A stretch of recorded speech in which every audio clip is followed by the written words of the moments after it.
Hello student, this is a revision video of chapter number 2 microorganisms friend and foe class 8.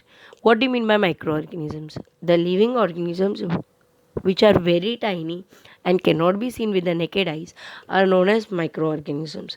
They can only be seen with the help of microscopes, so they are sometimes also known as microscopic organisms.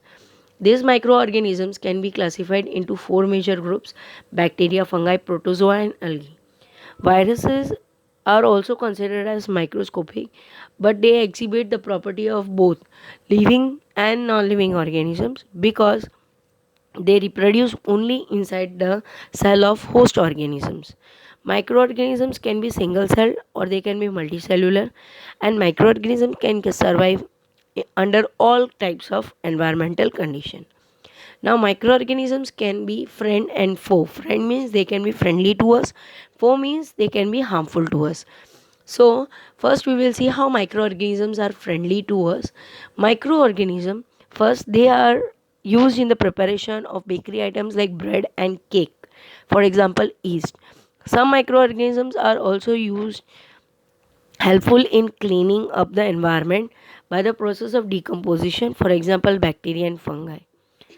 Yeast is used in the production of alcohol from various kinds of products, even in the production of beers and wine.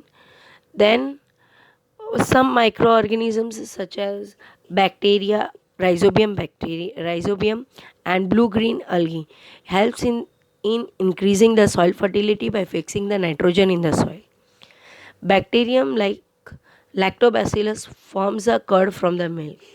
The process of conversion of sugar into alcohol by the yeast is known as fermentation, and this process was first time discovered by Louis Pasteur in 1857. The medicinal use of microorganisms are they are used in the production of antibiotics as well as vaccines. Number of antibiotics are being produced from bacteria and fungi, for example streptomycin and erythromycin. In 1929, Alexander Fleming formed penicillin, which was the first antibiotic. The medicines that kill or stop the growth of microorganisms in our body are known as antibiotics. If we take the unnecessarily if we take the unnecessarily dose of antibiotics, then it may cause it may be harmful for our various organs, or it may become less effective in future, so unnecessary administration of antibiotics should be avoided. When disease causing microorganisms enter our body, then our defense mechanism produces a substance to fight the disease causing microbes. These substances are known as antibiotics. If dead or weakened microbes are for a particular disease are introduced in our healthy body, then body produces suitable antibodies. These antibodies remain in our body for a long period of time and protect us from the microbes. The substance that is injected in our body to trigger it and produce its own defense mechanism is known as vaccine. The first vaccine was made by Edward Jenner against smallpox in 1798. Several diseases such as cholera, tuberculosis, smallpox, hepatitis can be prevented by the process of vaccination. Sometimes the vaccination is also known as immunization. Now we will see how the microorganisms are harmful to us. Microorganisms causes disease not only in humans, animals but also in plants also. These disease causing microorganisms are known as pathogens.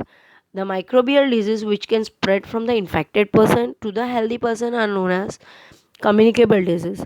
This disease can spread through air, water, food or physical contact.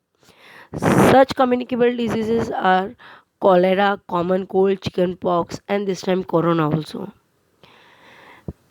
But in spite of communicable disease, there are some diseases also which are non communicable. They spread through the insects and the animals. These insects and the animals are the carrier of the microbes. They carry the microbes and causes disease. For example, female Anopheles mosquito carries the parasite of malaria called as Plasmodium. Female Aedes mosquito acts as a carrier of dengue virus. This carrier of diseases causing microbes are also known as vectors. Microbes also cause disease in animals, such as anthrax in the cattle is caused by the bacterium Bacillus anthracis. Some common human diseases caused by microbes are virus cause measles, chickenpox, polio, hepatitis, dengue. Bacteria cause tuberculosis, cholera, typhoid. Protozoa causes malaria and dysentery. Some microorganisms also cause disease in plants. For example, bacteria cause citrus canker in citrus fruits. Fungi cause rust of wheat in wheat crops. Virus cause yellow vein mosaic of bindi in bindi crops. Now, microorganisms not only cause disease but sometimes they grow on our food also. For example, fungi. When they grow on our food, they release the toxic substance. Hence, our food gets spoiled. And if we consume this food, then we may suffer from food poisoning. So, as to preserve from the food, we will learn the food preservation techniques. The chemical methods are also used as a food preservation technique where the chemicals such as sodium benzoate, sodium metabisulfate are used as preservative in jams, pickles and squashes and sauces. Whereas some common methods are salting, oiling, vinegar is also used, sugaring. These are some kind of preservation techniques which preserve meat, fish, jams, jellies, fruits, pickles, etc. There is also one more treatment known as heat and cold treatment to preserve milk. Milk is heated at 70 degrees Celsius for 15 to 30 seconds and suddenly it is chilled out and stored. This process is known as pasteurization, named after Louis Pasteur as he discovered this process for the first time. Now we will learn the last topic, that is nitrogen cycle. Microorganisms after all this also play a very important role in the nitrogen fixation. For example, rhizobium and the blue-green algae present in the soil takes the atmospheric nitrogen, convert into the nitrogenous compounds, and these nitrogenous compounds are then absorbed by the plants. So here we will learn how the nitrogen cycle works. In our atmosphere, 78% of the nitrogen gas is present. It is a major part of protein, chlorophyll, nucleic acids, for example RNA, DNA, and vitamins in our body. This atmospheric nitrogen cannot be directly consumed by us as well as animals and as well as plants. So they need to be converted into the nitrogenous compounds. This atmospheric nitrogen is taken by the bacteria like rhizobium and blue-green algae present in the soil. They convert it into the nitrogenous compounds, for example nitrates and nitrites. These are absorbed by the plants which are then converted into proteins. Plants are consumed by the animals to get these proteins. When plants and animals die, their body is decomposed by the bacteria and fungi which are present in the soil. They convert the nitrogenous waste into nitrogenous compound which gets mixed into the soil.